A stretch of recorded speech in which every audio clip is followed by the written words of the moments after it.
मध्य प्रदेश के शहर एक इंदौर है। इंदौर जाना माना शहर है, पूरी दुनिया जानती है इसे।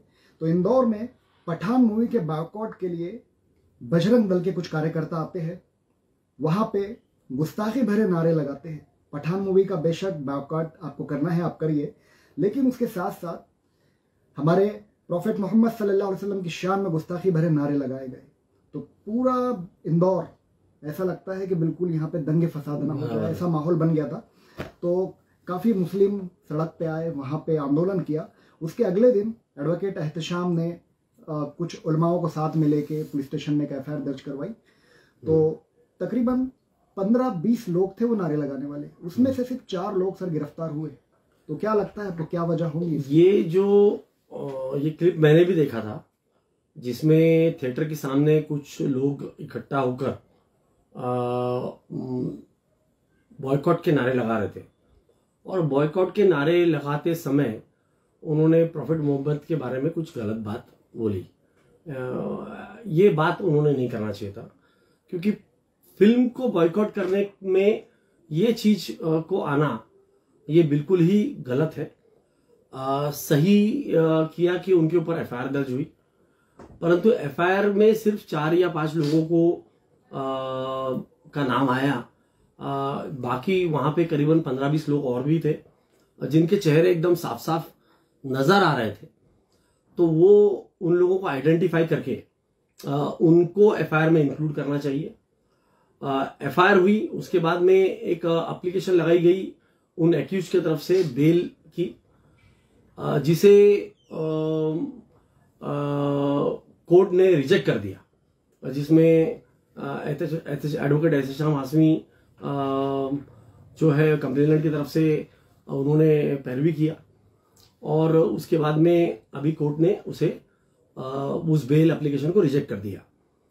अब एक्यूज के पास में दूसरा रास्ता अभी ये है कि एपेलेट कोर्ट में, हाई कोर्ट में, या जो भी अगर वो उनके ऊपर जो सेक्शंस है उसमें, वो डिस्ट्रिक्ट कोर्ट में एपेलेट कोर्ट है उसका, तो उन वहाँ एक बेल एप्लीकेशन डालना पड़ेगा। उसमें थोड़ा समय लगेगा। और मेरा तो ये मानना है कि केवल 4 या 5 लोगों को जैसा मोहरा बनाया गया, उसके अलावा उनके साथ में जो लोग थे उनको आइडेंटिफाई करके इंदौर पुलिस ने उनके नाम उस एफआईआर में दर्ज कराना चाहिए और सभी के ऊपर कार्रवाई होनी चाहिए। क्योंकि किसी भी आप यदि राम के खिलाफ अगर कुछ बोल रहे हैं, या प्रॉफेट मोहम्मद के खिलाफ अगर कुछ बोल रहे हैं, या किसी भी धर्म के जो जिनके प्रति आस्था है सबकी, उनके खिलाफ गलत बोलना ये बिल्कुल भी मंजूर नहीं है, बिल्कुल भी गलत बात है ये। इसलिए ये जो आज का जो ट्रेंड चालू हो गया है, इसको जिस तरीके से कोर्ट ने हैंडल किया, ये बहुत अप्रिशिएबल है। बहुत अच्छा उनका ये रहा, एफआईआर दर्ज करने का डिसीजन भी बहुत अच्छा रहा, और जो बेल रिजेक्ट करने का भी डिसीजन रहा वो भी बहुत काबिल तारीफ है। इस तरीके से किसी भी तरीके का जो ये धार्मिक भावनाओं को आहत करने का जो एक ट्रेंड अभी बन गया है, ये बिल्कुल भी एक्सेप्टेबल नहीं है, बिल्कुल भी ये गलत चीज है। इसे इसी तरीके से हमें डिस्करेज करना चाहिए जिस तरीके से किया गया है। ऐसे लोगों को इतनी आसानी से सर जमानत क्यों मिल जाती है आखिर? देखिए, कभी कभी क्या होता है कि उनके खिलाफ पैरवी करने वाले नहीं होते हैं। अब होता क्या है कि बहुत सारी जगह पे जो है ना, गवर्नमेंट जो होती है वो गवर्नमेंट की सोच ही, यानी हमारे देश का अभी दुर्भाग्य ये है कि जो ये सोच, हिंदू राष्ट्र की सोच रखने वाले लोग ही सत्ता में बैठ गए, और बहुत सारी जगह पे ये गवर्नमेंट उनकी है। तो जब गवर्नमेंट का जो नुमाइंदा जो गवर्नमेंट की तरफ से पैरवी करेगा, वही अगर उसकी पैरवी ठीक नहीं करेगा जज के सामने, तो ऐसा जगह पे जल्दी बेल मिल जाती है। अब ये केस में ऐसा हुआ कि इसमें कंप्लेनेंट की तरफ से एहतशाम हाशमी जो एडवोकेट है, उन्होंने पैरवी किया, सही पैरवी किया, उसके वजह से वो बेल नहीं मिल पाई सामने वालों को। तो ये जो है, ये इसमें जहां जहां स्टेट ही उनको मदद कर रही, हम देखते हैं कि बहुत सारी जगह पे ऑफिशियली रजिस्टर नहीं होता है।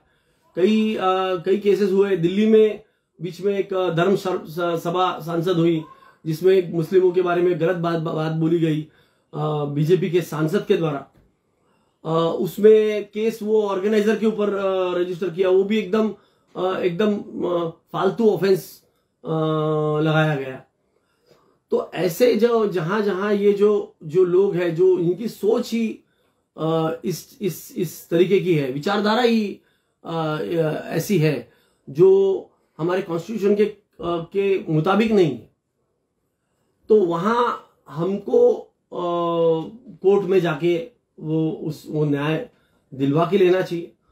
और कोर्ट की भी जिम्मेदारी है कि कहीं दिख रहा है ओपनली कि अगर ऐसा हो रहा है तो सुमोटो भी वो कॉग्निजेंस ले सकते हैं।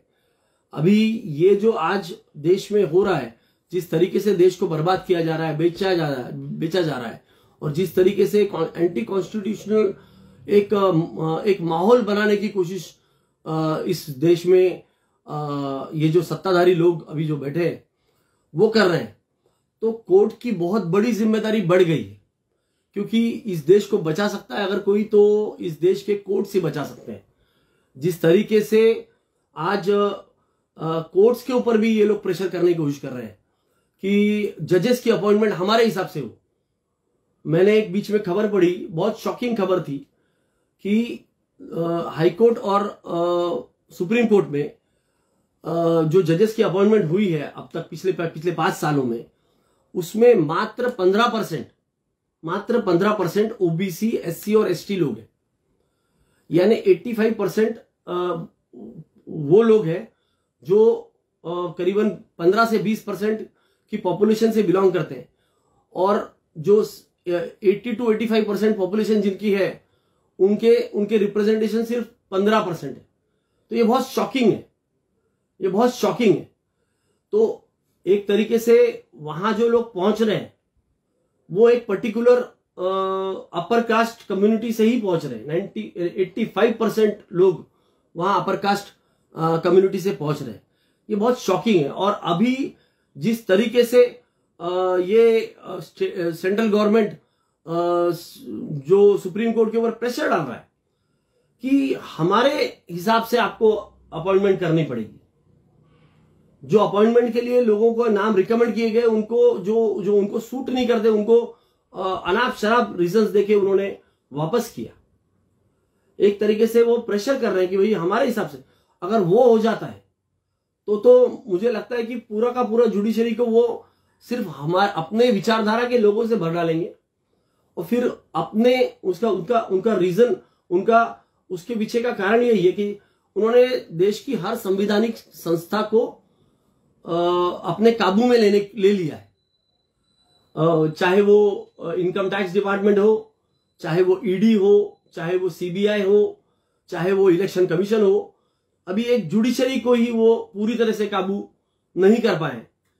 वहां पूरे लोग उनके विचारधारा के लोग नहीं है, तो वो चाहते हैं कि पूरी तरह से हम उसके ऊपर कब्जा कर ले। और उसी दिशा में जो आप रोज जो देख रहे हैं कि ये कॉन्फ्लिक्ट चल रहा है हमारे लॉ मिनिस्टर का और जो जजेस के जो स्टेटमेंट्स आ रहे हैं, उसमें से समझ में आता है आपको कि क्या कितनी छटपटाहट। हर डिपार्टमेंट को काबू करने के बाद में आप ये डिपार्टमेंट को काबू करना जरूरी है, क्योंकि अपने हिसाब से इनको जजमेंट्स चाहिए किसी भी तरीके से, कोई बाय हुक एंड क्रूक। तो ये बताता है कि जो देश में चल रहा है वो सब सही नहीं चल रहा है, ये गलत चल रहा है। इसको हमें एज अ सिटीजन भी आवाज उठानी चाहिए, बोलना चाहिए। लोग बोल नहीं पाते, बोलते नहीं, ये सोचते हैं कि हमें क्या करना है। पर देश बर्बाद होगा तो हमारे आने वाली जो पीढ़ी है उसको हम कैसा देश देंगे, ये हमारी रिस्पॉन्सिबिलिटी है। हम आने वाले पीढ़ी को किस तरीके का देश पास ऑन करना चाहते हैं। हमें जो देश मिला वो आगे वाले पीढ़ी तक के वो वैसा पहुंचेगा क्या? जो हमारे फोरफादर्स को देश मिला, स्वतंत्रता संग्राम में जिन्होंने अपना सहभाग दिया, अपना समय जेलों में गुजारा, अपनी जानें दिया, वो लोगों ने किस वजह से ये किया और किसके लिए किया, ये हमारे लिए किया। हमारी रिस्पॉन्सिबिलिटी बनती है उसको प्रोटेक्ट करना। उनका जो इंटेंशन था, उनका जो इतनी लड़ाई करने का, इतनी कुर्बानी देने का पीछे उनका जो उनकी जो भावना थी, वो भावना को हमको उसको साकार करना पड़ेगा। अगर वो उसको कोई गलत विचारधारा के लोग उसको आके उसका पूरा उसका वो इंटेंशन को पूरा खराब कर रहे हैं, तो हमको इस देश को बचाना है।